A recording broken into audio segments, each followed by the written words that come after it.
श्रीशैलमल्लिकार्जुनम् उज्जैन्यं महाकाले ओंकारे अमलेश्वरं वरल्यां वैजनाथं च दाक्षिण्यां भीमशङ्करं सेतुबन्धु तु रामेशं दागेशं दारुकामने वारास्यं तु विष्णेशं त्र्यम्बकं गौतमी तटेः हिमालये तु केदारं कृष्णेशं च शिवालये एतानि ज्योतिर्लिङ्गानि सायं प्रातः पठेन्नरः सप्तजन्मकृतं पापम् अस्मरेण विनश्यति।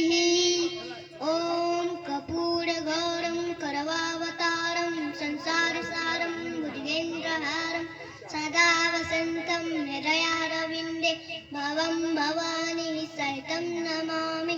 तमेव माता च पिता तमेव तमेव बन्धु च सखा तमेव तमेव विद्या द्रवरं तमेव तमेव सर्वं मम देव देवम्।